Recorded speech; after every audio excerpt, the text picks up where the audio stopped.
The main section of this presentation is just going to be introducing you to Kiwi Power and Kiwi Core, and as the title says, helping your clients make the most from the assets that they have under their management. So what are we going to touch on today? So first and foremost, I'm going to give you a very brief introduction to Kiwi Power, give us a sort of idea as to who we are. Then we're going to talk through the changing power markets, what we're seeing today and how the power markets is shifting at this point in time. We're going to talk about the markets that Kiwi Power operates within, but don't just take our word for it. Let's look at some of the practical examples of our customers who use Kiwi Core today.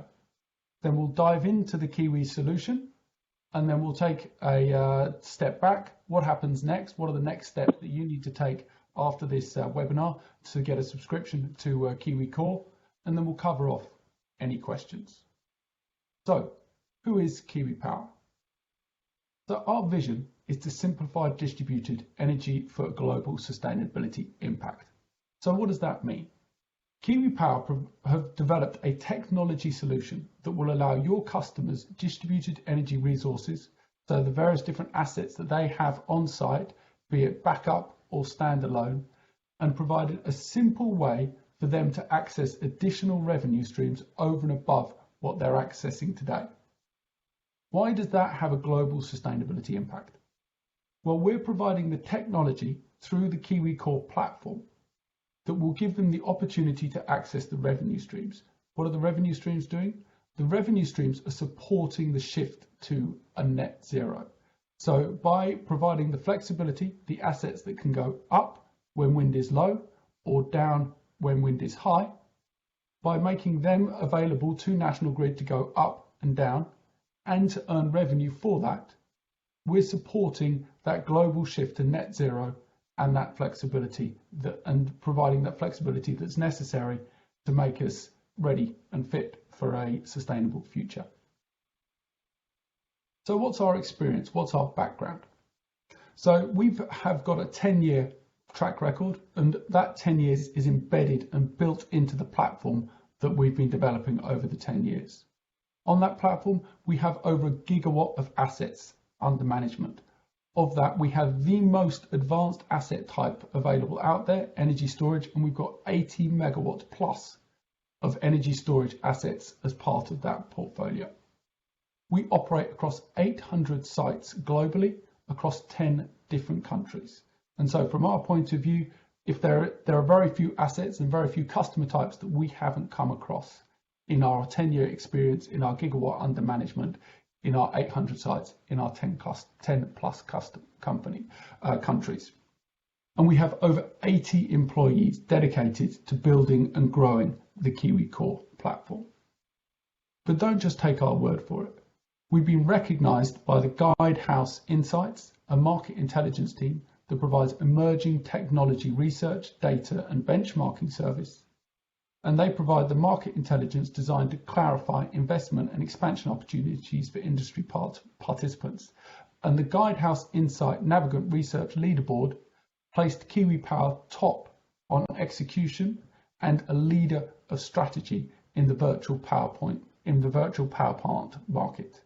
In addition to that, we were recently recognised by S&P Global Platts as a leader in the grid edge solution. So that's our technology has been recognised for connecting and allowing for distributed energy resources to access additional markets and provide value and opportunity in that. So what are the solutions that we're talking about today? So I'm going to take you through two main solution types. First and foremost, there's the Kiwi Power Operated. And what this provides you an opportunity to is to grow your revenue without providing a long-term commitment. What this will do for you is it will give you the opportunity to demonstrate to your customers the innovation that you're showing them in the energy market and allowing their assets to continue generating value and show yourself as an industry leader to your customers by showing them new and exciting ways for them to extract further and further value from their energy portfolio. And what this will particularly allow you is then allow you the basis to expand further and build into a Kiwi Core portfolio operator. So it allows you to then take control of those assets, that portfolio that you've been building and developing, grow the revenue services through the Kiwi Core, so expand the services that you're offering to your customers, and as well as that, expand the assets that you have under your management, so moving just from backup generation into batteries, etc., and then taking those new assets into new market types. So what are the types of assets and customers that Kiwi has on the platform? So as far as asset types go, what Kiwi Core does is it automates the turning on and turning off of any asset type, be it a backup generation that sits as supporting, say, for example, a hospital, or a standalone battery that's sitting transmission connected and providing direct services to National Grid. We can turn the asset up, we can turn the asset down, we can turn the asset off, we can turn the asset on. All of this is automated through the Kiwi Core platform in response to a multitude of different types of signals the National Grid provide.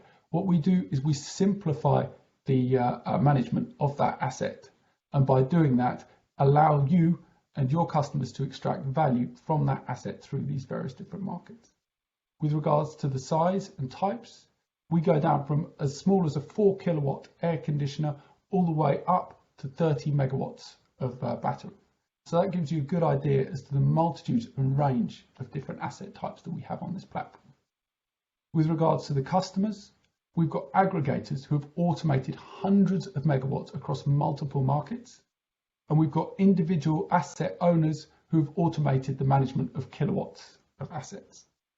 We've got owners of backup generation use Kiwi Core to extract revenue just by turning on and off their assets. So for example, hotels turning on and off air conditioning easily, or alternatively water utilities turning on and off pumps. In addition to that, we've got large standalone generators, so owners of generation, electricity suppliers, who continuously access multiple revenue streams 24 hours a day using our platform. So what are we going to cover today? So firstly, I've introduced Kiwi Power. Now what I'd like you to do is talk about today getting to grips with the changing power market that we're seeing, and how is it that Kiwi Power technology can support you and your customers in this changing market that we're seeing today. So first and foremost, what we're seeing is a big shift in the ownership of generation from a value from the today cost avoidance model that we've been running for years to a one where we can take advantage of the flexibility that is available to us. So what we're seeing is large centralized generators such as coal power stations becoming redundant and being retired, and we're seeing increasingly smaller generation stepping in to provide the flexibility. So where previously the markets that were operated had high barriers to entry and were monopolized by the large centralized generation, what we're seeing now is the barrier to entry reducing and lowering, and more flexible, smaller flexible assets being able to take advantage of those markets.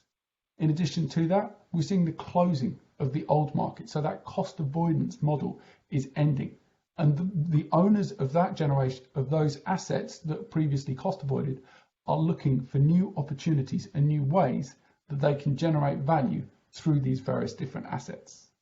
So from your point of view, this is a huge opportunity for you to seize as the market is changing at this moment, and the opportunity that comes from you to be able to say the cost avoidance model is dead, but I can bring you value, I can bring you new ways that the assets that previously generated revenue through cost avoidance can continue to generate revenue for you and your customers. So just focusing on that targeted charging review, and how are you helping your customers to minimize the impact of it. So it's about, as I mentioned, using that generation that they have existing that previously cost avoided and saying to them, you can continue to use it. I can continue to provide value to the market through that generation that you previously cost avoided. How can I do that through Ofgem recognizing the need for a flexible smart energy system. So Ofgem know that by removing cost avoidance, they have to replace it with something. And what they're looking to do is develop a smart, flexible energy system that will reduce costs. And what we're seeing is that businesses are innovative enough to embrace the opportunities of that new smart system are going to benefit hugely as we move into that world. So what does it look like? What are the changes that we're seeing, not only from a regulatory standpoint, but also on the power system itself? Well, we've seen a huge reduction in the coal generation mix. So in 2011, we had 27 gigawatts of coal generation available and generating. And that has reduced down to 3 gigawatts. And with the closure of West Burton, as announced in the news the other day, by 2025, probably sooner, there will be no coal generation on the system. What does this mean? Coal generation on the system today provides the flexibility, i.e. it turns up when the wind is low and turns down when the wind is high. So as you reduce down the coal generation on the system, you're reducing the flexibility the National Grid have available to themselves to manage the system. At the same time, we've seen a massive increase in the intermittent generation, so the wind and the solar generation. So as you're reducing down the generation, the flexible generation that you can predict, we're seeing a massive increase up of the intermittent generation that is more and more difficult to forecast. So not only is by coal coming away, are we reducing down net zero, we're also reducing down the flexibility and the ability that National Grid have to adjust when wind is high and wind is low. So at the same time as generation is becoming more and more difficult to forecast, what we're seeing is demand changing as well. We've seen a significant change from 2019 through to 2020 as a result of COVID.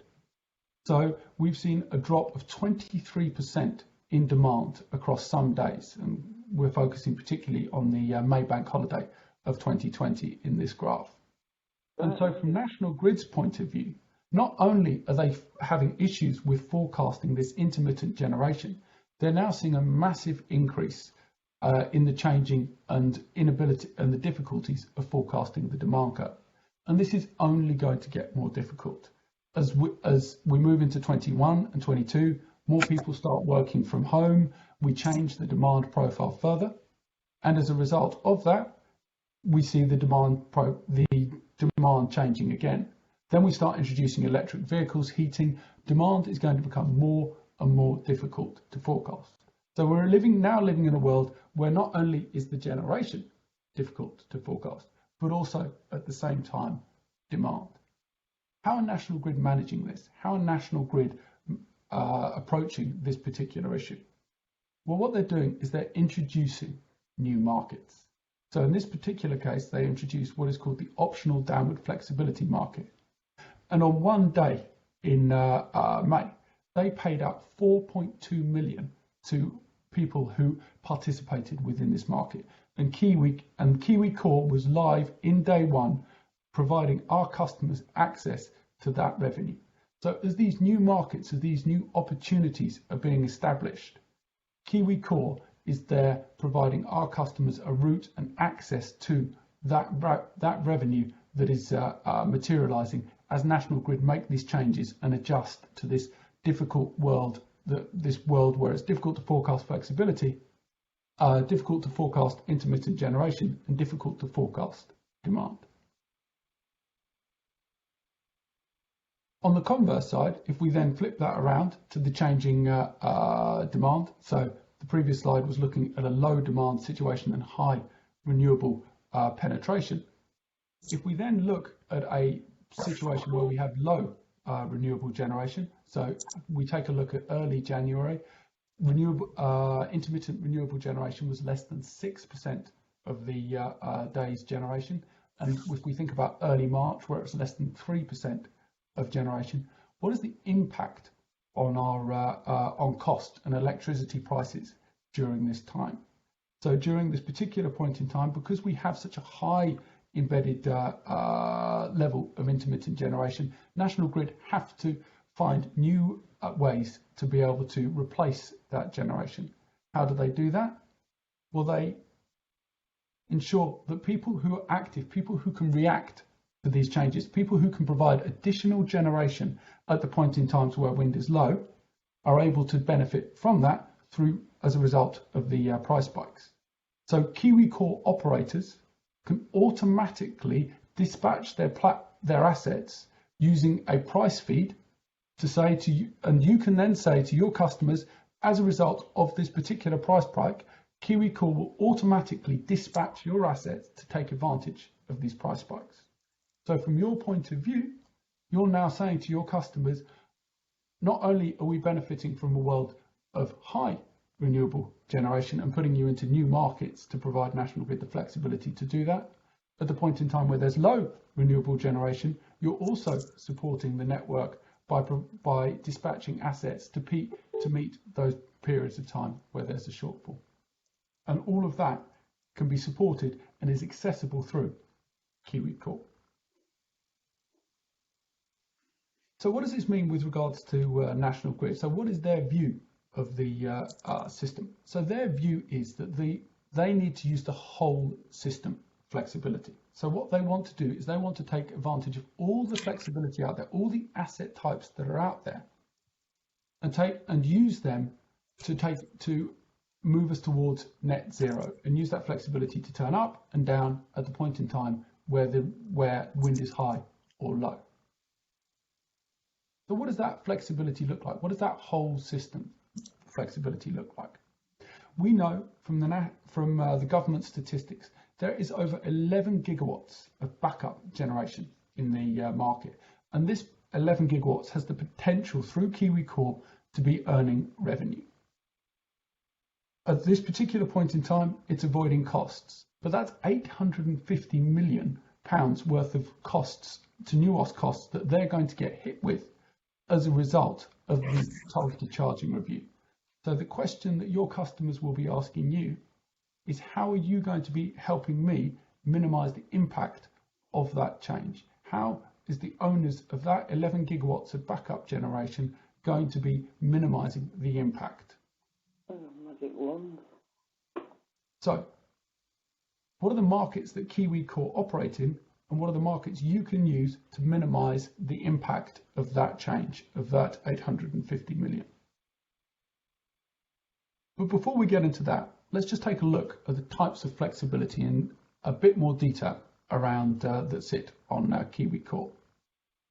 So with regards to the types of flexibility, as I said, the main focus is not a case of looking at this particular list here and saying, oh, my asset is or isn't on this list. This slide here is intended to give you a view of the range of the different types of assets that we have sitting on the platform, from a diesel generator to a wind turbine, from a furnace through to a building management system. The main focus and the main question is, can the asset be turned on or off? Can the asset increase output or decrease output? If the answer is yes, it can be generating revenue using Kiwi Core.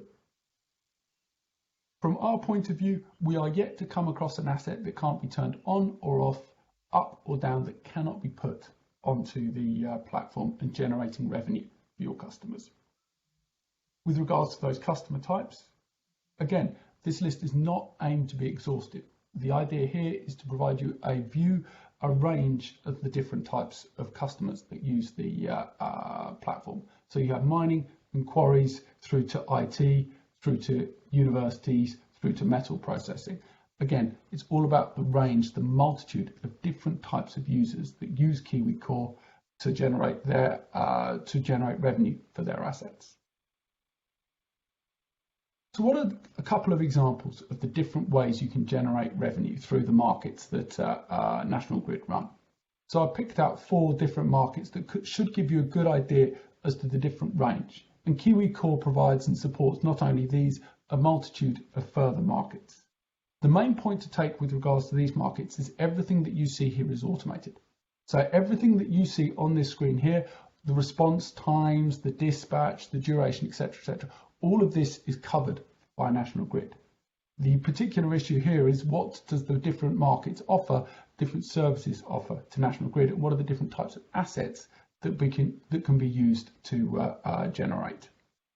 So going back to that period of low demand, high renewable that we saw in early that on the May bank holiday in the earlier slide, what we're looking at there is turning off renewable generation to support a time where generation is particularly high and demand is low, or a reserve service, a point in time where there's particularly low wind generation and they might turn on a asset to meet that reserve, to provide a reserve service, a backup service at any one point in time. Static service that reacts almost instantaneously, so within 1 second to a preset point being hit and being dispatched by 30 minutes, or a dynamic market that provides a continuous automated response on an ongoing basis. So all of these markets provide a different role and play a different service to National Grid, but all of them can generate revenue for you and your customers. So taking a look at those markets in a bit more detail. So that low demand, that snappily titled operational downward flexibility management. So what does that potentially give your customers? So this is a market that's only run in the summer and it's bid weekly, and it provide for that for the summer around about 3.5K per megawatt per annum. It's paid on utilization, so that's at the point in time where the asset is dispatched. So that might be the wind is turned off or the solar is turned off, or alternatively a building management system turns up demand to meet the required increase in demand or decrease in generation that is required at that point in time. If we move on to the reserve services, this might be a pump, combined heat and power, building management system, something of that type. And the important point here is that it's an availability payment. So these assets are paid just for being available, just for sitting in reserve. So they fundamentally spend the vast majority of the year not doing anything, but being paid to not do anything, to sit in reserve. At the point in time where they're utilised, they're paid an additional fee, so they're paid a utilisation fee for being dispatched at that point in time. So they're paid double, essentially, for provide that reserve service at the point in time, say for example, where we saw low renewable generation. National Grid need additional generation sitting in reserve available to them at that point in time to pick up. If we look at the static services, this is that service where they have to instantaneously ramp up or turn off demand in response to a preset point. Now, this is an availability payment, so it's paid for the asset being available. But because the asset is because it's required to do such a fast response, the estimated return is considerably higher because less types of asset are able to provide that service to National Grid. And we estimate assets that can instantaneously react to that set point can earn between 20 to 30k per megawatt per annum for providing that service to National Grid. With regards to the dynamic services, so that continuous service that we see, we estimate that assets who can provide a continuous service to National Grid can earn between 100 and 120k per megawatt per annum for making that asset available.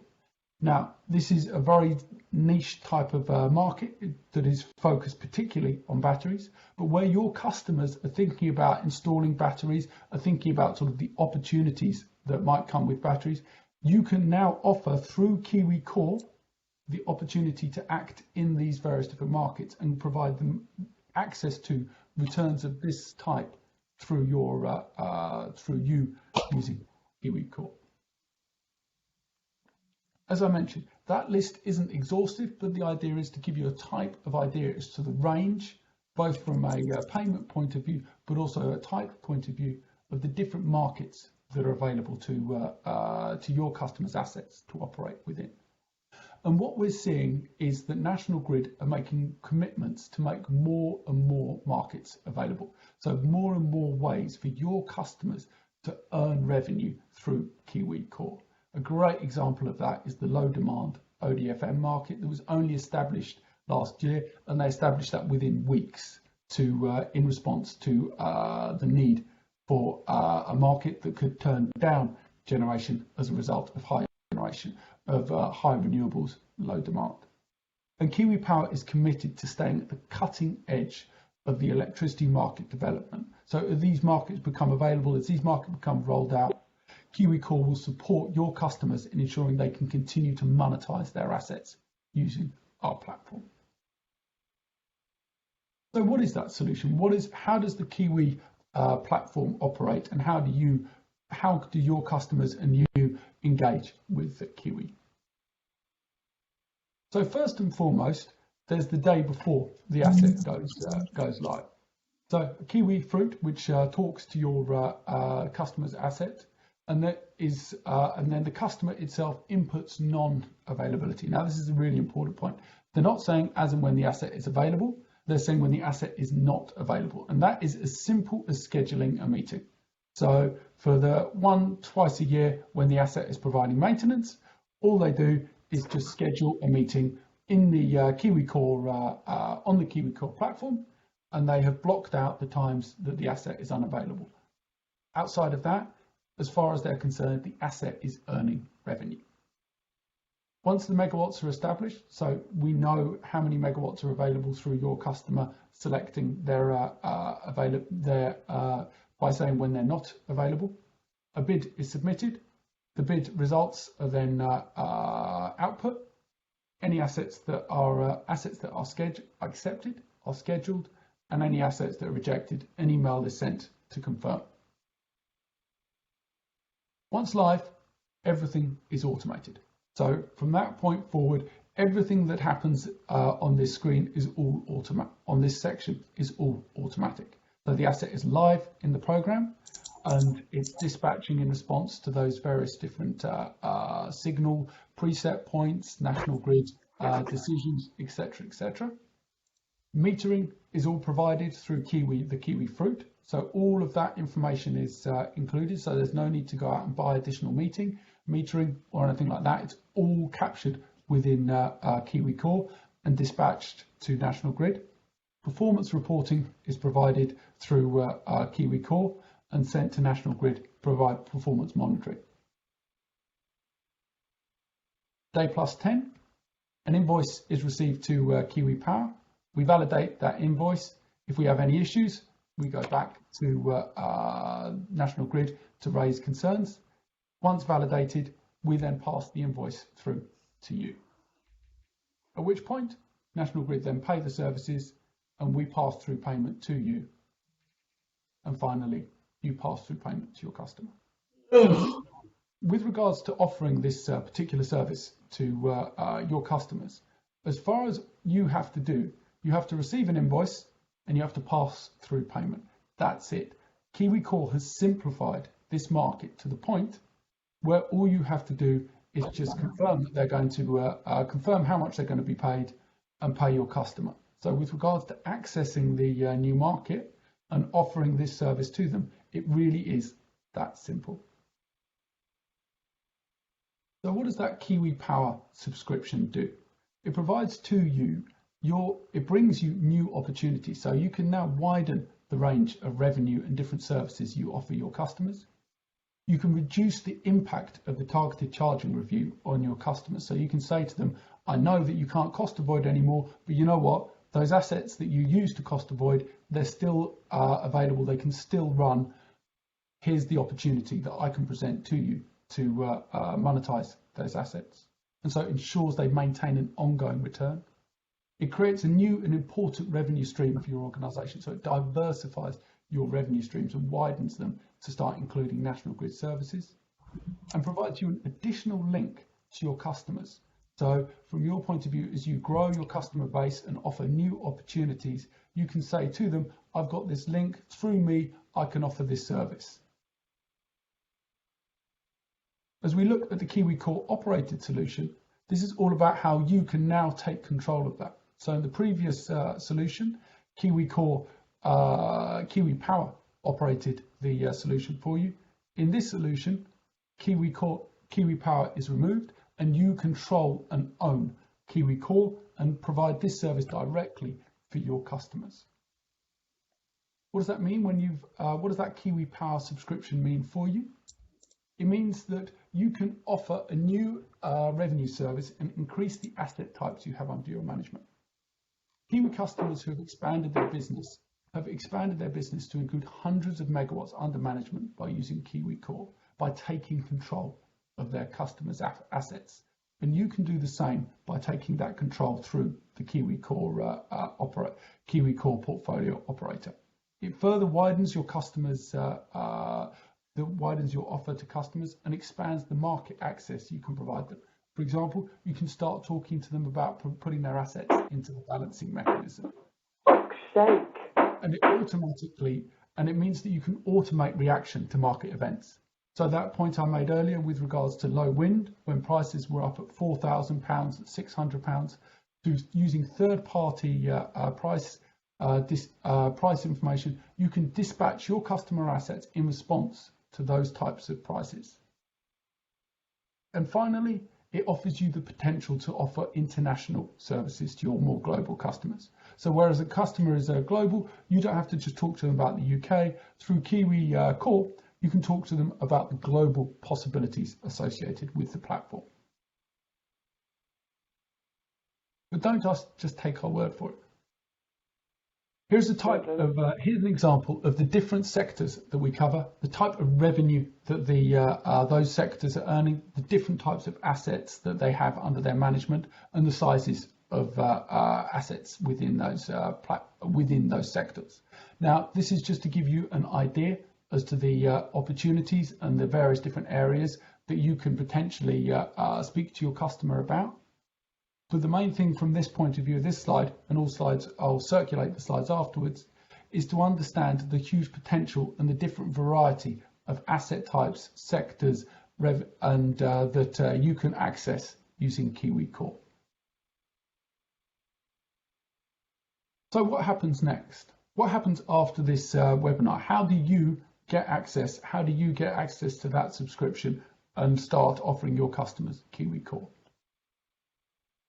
So first and foremost, you'll receive a link after this presentation, and that will ask you to fill out a feedback form. And at the bottom of that, you can then set up a demo date. So tell us what date suits you to have a demo of the Kiwi Core platform. What we'll do there is we'll put some example assets that you can share with us of your customer types. We'll walk you through how the platform works. So what does that day-to-day, what does that end-to-end customer journey look like? And we'll do that not only for what it looks like to your customer, but also what it looks like from a system operator point of view. And finally, we'll show you how to set a customer up on Kiwi Core and how easy it is to get them up and running and earning revenue. Oh, boy. But we're not just going to do that as a demo, we're also going to support your sale. So copies of this webinar will be made available for everyone to share with your colleagues. We'll also provide you collateral that will go into detail explaining all the markets you've seen, how to qualify your customer assets. So those different assets, the ones that turn on, off, up, down, we'll show you how you can qualify those assets and how easy it is to install a Kiwi Fruit. We'll support you with those initial customer calls and demos so you're comfortable talking to your customers about the Kiwi solution, and we'll provide you an overview of the Kiwi licensing structure, and that's how you can access that subscription. And finally, we'll give you an idea as to the bidding process and how we put those various different assets into the markets. That brings me to the end of our presentation today. I'll now open the floor up for questions, but I will also say, if we don't get an opportunity to answer any of your questions, we'll circulate all Q&As afterwards and share them with the group. So if your question isn't answered now, look out for an email as we will answer it in due course. Thank you very much. I've got one question immediately, TJ, which is a great one from Rory. He talked about how customers would go through the assessment process to just understand which program suits them best. So store, FFR, continuous, etc. So can you switch throughout the year or operate more than one at a time? Yeah, absolutely. So the way that the platform is set up and the way that we talk to the various different assets mean that the assets can move in and out of various different revenue streams at any one particular point in time. So a great example of that might be, say, for example, if you're in the short-term operating reserve market, but you know there's going to be low wind generation the following day. So you might say, actually, I want to be short-term operating, I want to be in a reserve market on Tuesday, but I know on Wednesday there's going to be low wind. So I want to be dispatched at a price signal on the Wednesday. Thursday will pick up the wind, and so I'll then just shift back into the reserve market. And the way that the platform operates is it allows you to move in and out of any market quickly at the point in time where that value materializes for your customer.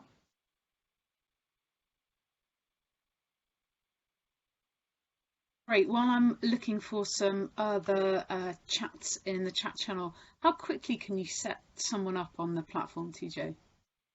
So the way that the platform works and the Kiwi Fruit is configured is that all the work is done by Kiwi in-house.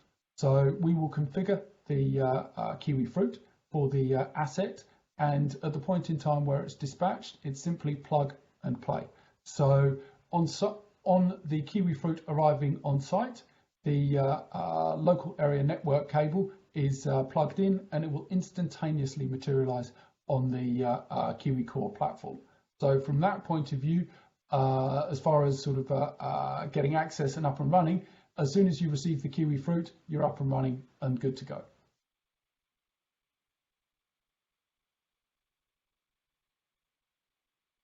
Great. I'm just looking through some other questions. Just while I look through these, how do you get data into Kiwi Core for reporting? I mean, how does that process work?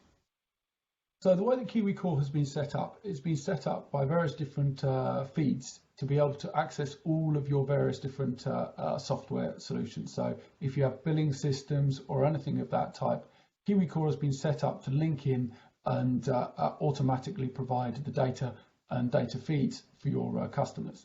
Outside of that, there's just a simple drop down and you can extract a CSV file. So the way we've set Kiwi Core up is that there shouldn't be any software that you haven't come across that we can't access, and we can't then provide that data in for you to be able to then feed it through your own systems to your customers.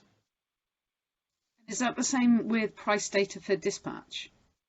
Yes, yeah. So that all of that should be covered within Kiwi Core. Alternatively, where should the data not be in Kiwi Core, the reason behind that is that it would be publicly available data that you could get off National Grid or equivalent. Great. I've got another sort of direct message that says, is this all a license? Is upside on revenue, is that retained by the customer? How does that work?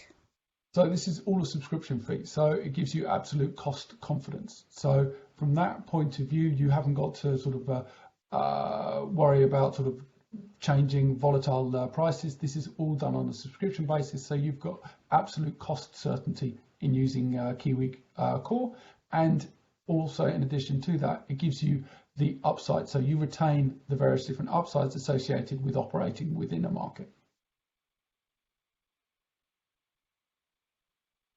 You're on mute there, Amy. It's fucking specifics.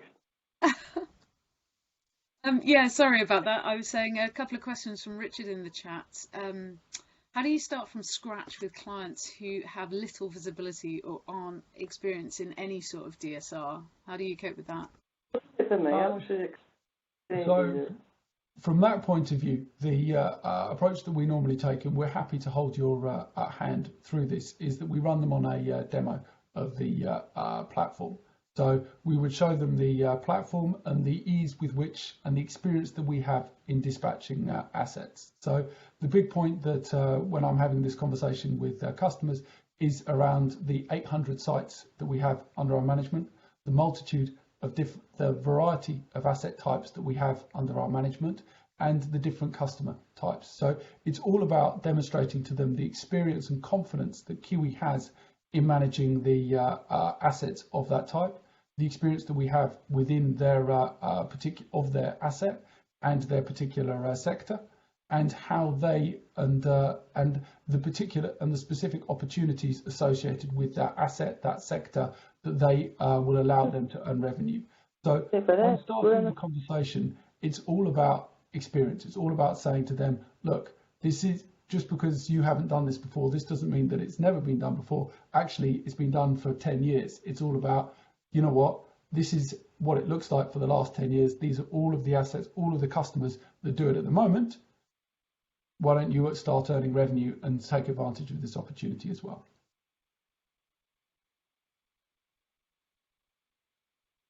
It's great. I mean, it'd be quite interesting. Richard came in a little bit late, and he had the question that Rachel knew would be asked. Essentially, as a TPI, how can I make money out of this?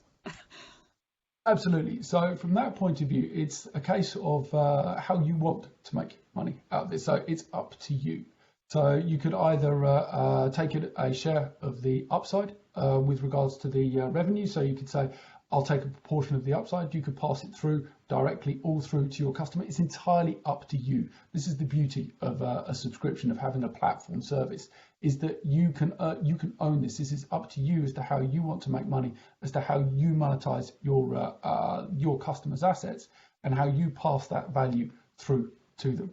So from your point of view, it's how do you want to make money? How do you want to take this and earn the greatest amount of revenue, not only for you, but also for your customers?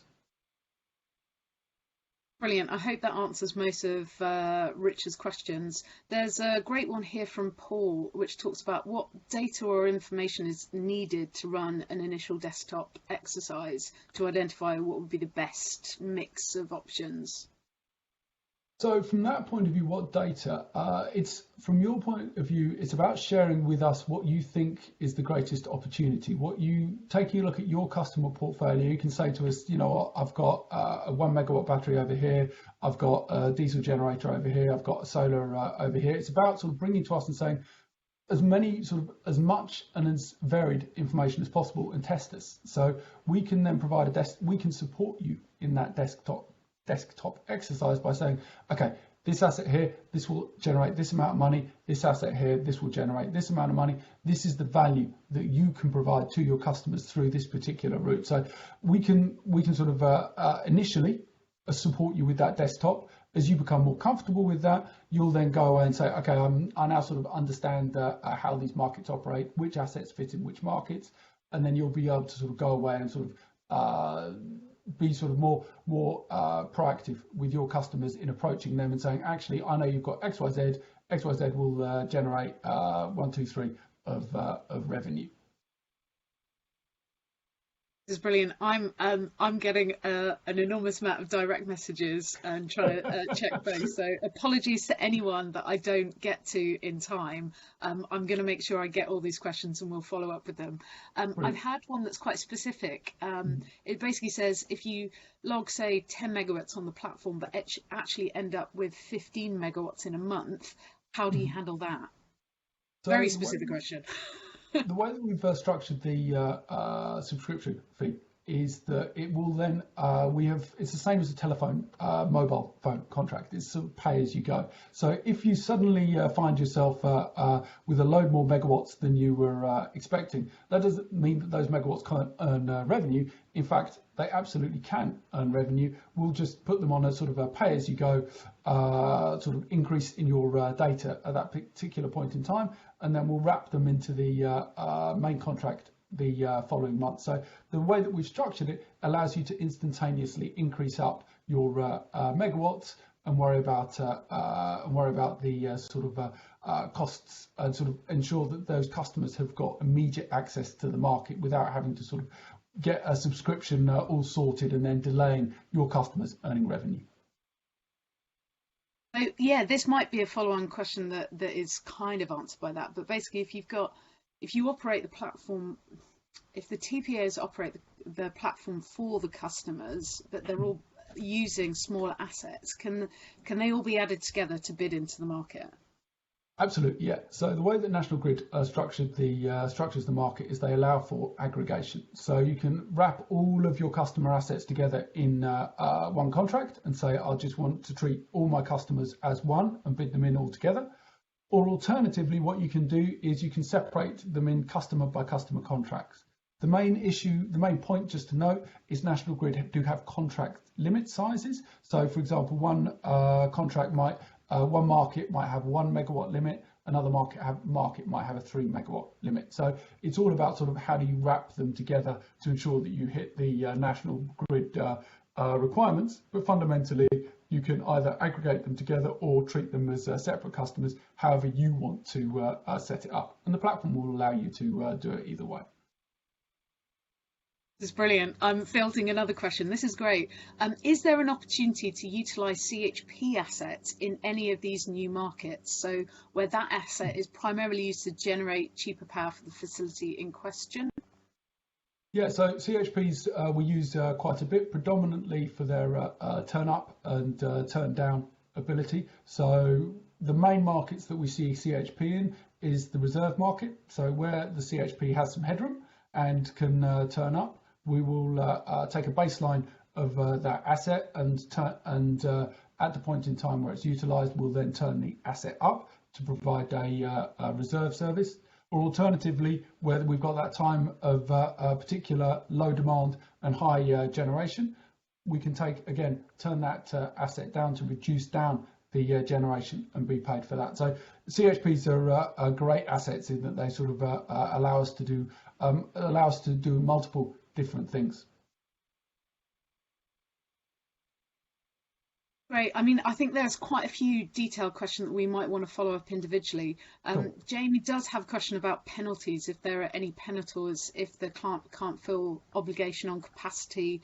I'm not sure if there's a generic answer to that. Unfortunately not. It tends to be on a market by market basis.